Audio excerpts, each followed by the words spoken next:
These yellow edge programs are just fantastic, particularly for the public service in Canberra.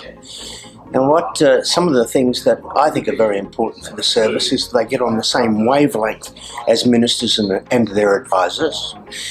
There's not much good dishing up, Labor Party sort of policies to Liberal Party governments. Just stupid.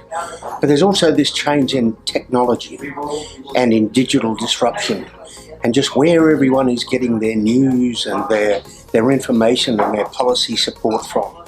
And I think any sort of CES officer who aspires to be a departmental secretary has really got to understand this new world that's moving, and the politicians are moving as well.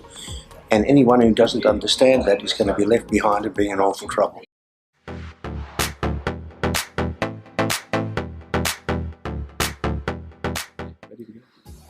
Well, the big change that we're seeing with the advent of digital disruption is essentially we're moving from an old broadcast style command and control approach to public life, the economy, public decision making, to one where any citizen can be engaged, can participate in debate and influence the outcome.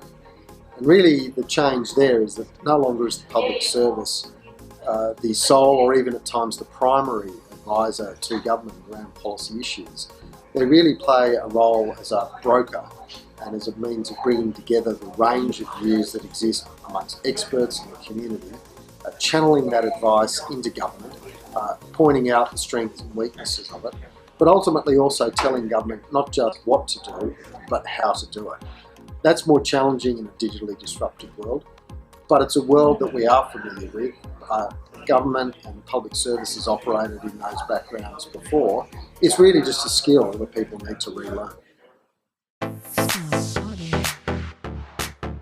Whether we like it or not, digital is changing everything. We've got the choice in the public sector to either be commute-like and try to hold back the tide, or what I prefer, which is just to get in there and be a part of that change, to embrace the digital and data revolution, to find better ways of conducting public sector work, from policy making through to program delivery.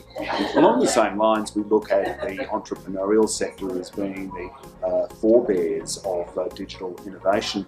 And while in the public sector, it's a lot more difficult to embrace the type of risk appetite and other attributes of the entrepreneurial sector, I still contend there's plenty of things to be learned, not as a rule book, but as a guide to the way in which we can drive innovation in all areas of the public sector in Australia.